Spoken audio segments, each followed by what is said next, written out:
with the core? Should they move on from Draymond Green? You just heard from Bill Simmons. And we all agree. We all said that, man. Draymond ain't playing with that. He played. I didn't see the typical Draymond Green fire. Not that he didn't play hard, but I didn't see that barking. You needed to bark at it. That's what he usually does, is bark at their best player. AD, De'Aaron Fox. Or our young guys. So you see the text line here. 408. Draymond kind of played with Wiseman's mind his rookie year and messed him up. Remember, he got kicked out of a game for yelling at James Wiseman. In an empty arena.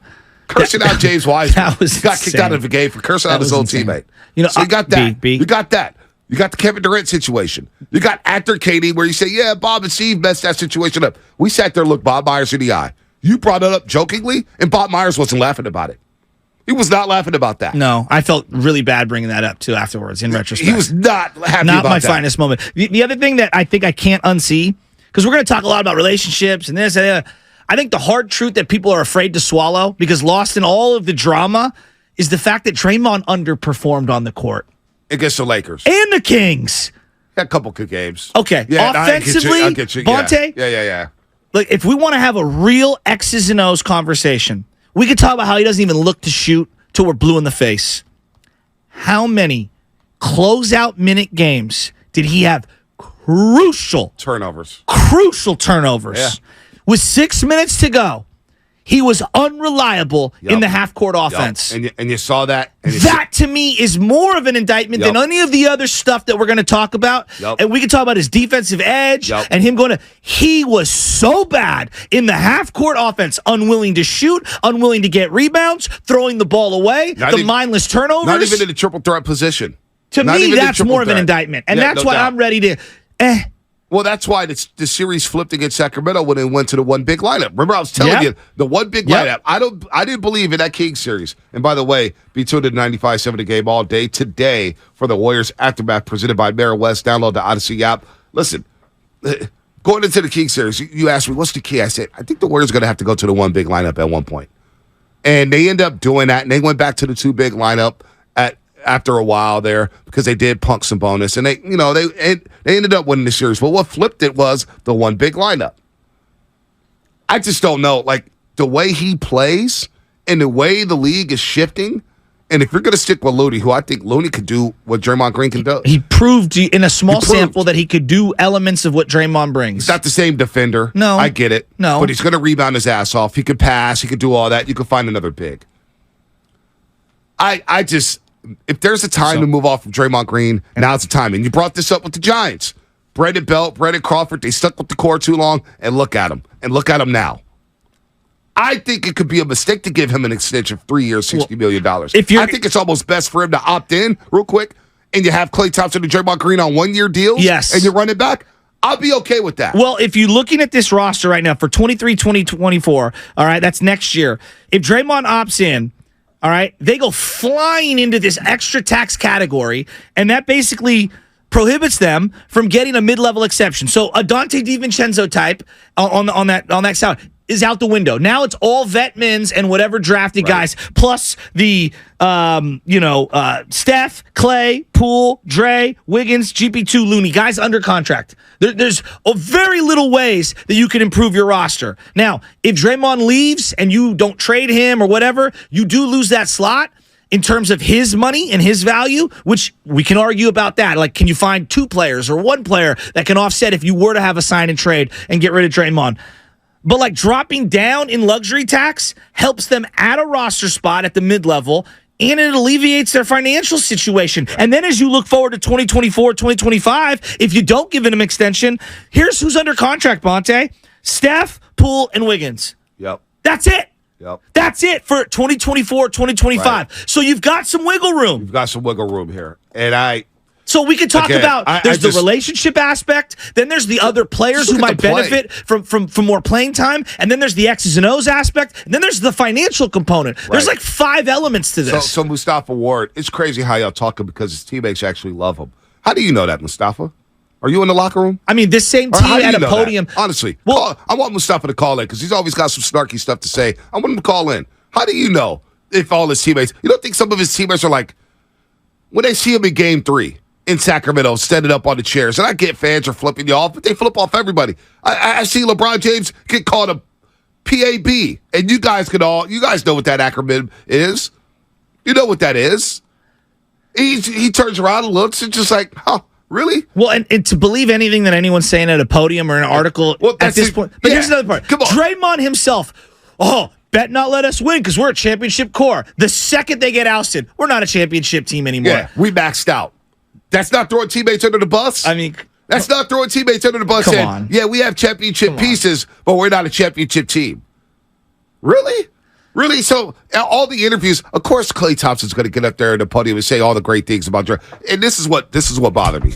And we started to see this for some reason. And I love Draymond Green for what he's done here in the community. Of course. I love what he's done as a player. But it might just be time. I feel like it's time. Yeah. I feel like now's the time. Yeah.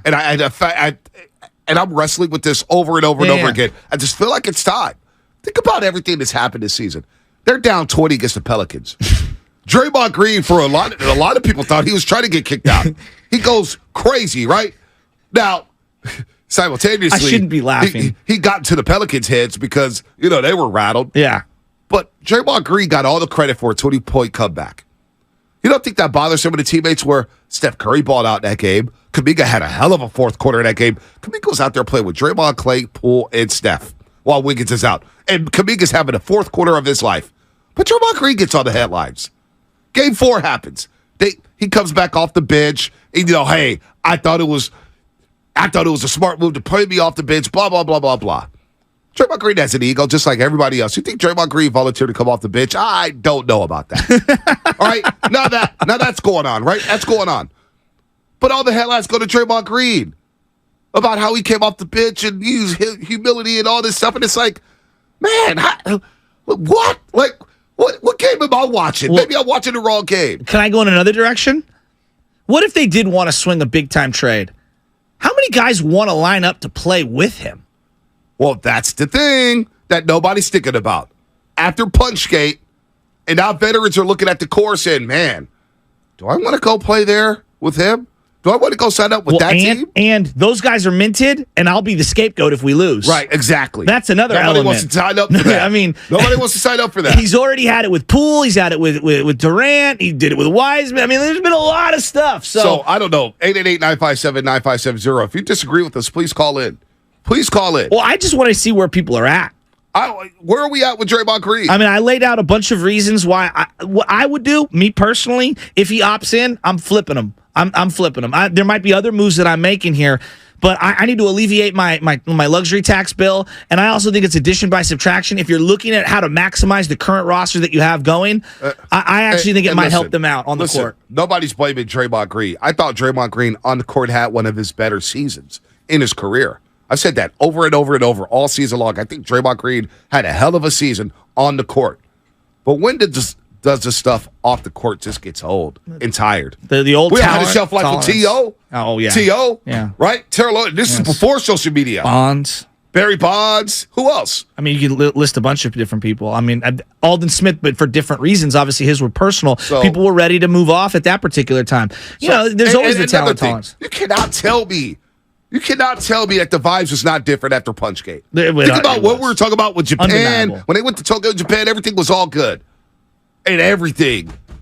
Even Draymond Green admitted, I had to walk around eggshells because I didn't know if my teammates trusted me. But Draymond Green said that. I know. People do this thing where they're like, you'd have no rings without Draymond. Absolutely factual. I agree. Absolutely factual. Would the 49ers had 4 rings in the 1980s without Ronnie LaPonte? Nope. Okay. What did they do, though? They let him test free agency, which at the time was a different kind of free agency, but nonetheless allowed him to be signed by another team and walk. And what did they do? They ended up signing Tim McDonald, who was one of the great safeties of the 90s during his era. Now, Ronnie Lott's better than Tim McDonald, okay? Right. But at that point in their careers, it was a nice move. Obviously, for the 1 year, it sucked. But after that, they upgraded, and I don't think they get the 94 Super Bowl if they hung on to Ronnie Lott for much longer. I think there's very similar comps to what's going on right now. No doubt. You take a small step back to eventually take a step forward. So that's where I'm at. Is it time to move on from the core 3? Is it time for Draymond Green to move on? Bill Simmons, from afar, said what he said. and is thinking like all of us. Why didn't Kuminga get a sniff at LeBron James? Not one sniff. Not one. Not one. Why? By the way, Anthony Slater joining us in 19 minutes. I just want to win. I want to win another championship, and so I'm open to trying to assemble the best possible roster. And because of that, I have to remove some of the emotional attachment to some of the players that we all love and will be like, loved forever. This is what sports is about. Exactly. Bill Walsh went to go get Steve Young because he thought Joe Montana had a shelf life. Yeah. It created a quarterback competition and a quarterback controversy. He traded up to go get Jerry Rice because he knew that Dwight Clark had a shelf life. Montana won his second Super Bowl. And Bill Walsh was trying to go get John Elway. Randy Cross, he famously said to him, I don't want you. I want the best of you. Right. And when I don't have the best of you, you can go sign with someone else. Get out of here. So GP2 says the vibes were different. That's what GP2 said, not us. GP2 said that. Draymond Green over and over said, I felt like I was walking on eggshells. And then finally I got my voice back after a winning streak in January.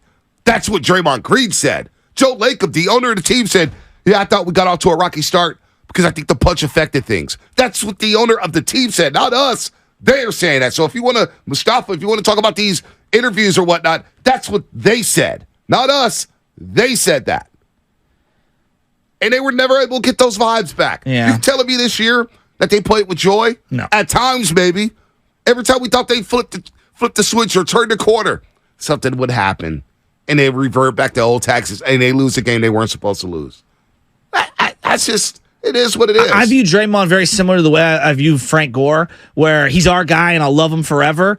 But I also felt like when they allowed Frank Gore to walk, even though it hurt me to my core, it was time. Yep. And it hurt me to see him in another uniform. But at the end of the day, Frank Gore will always be a 49er. Right. Draymond will always be a Warrior, even if he suits up with another team. I respect people who say 925. Y'all sound like a bunch of bandwagon hot take artists. I'm a ride or die with Steph, Clay, and Dre for the rest of their careers. That's fine. But if they flame out, if the core doesn't win another championship, will it have been worth it? Will it have been worth it to ride them out? Well, no matter what. Because some people will say, let's ride it out no matter what. They won us 4 championships. But did you enjoy losing in the second round to the LA Lakers? You got outclassed. I wonder what Steph's thinking. That's the $1 million question, or $1 billion in this sense. I mean, what does Steph want?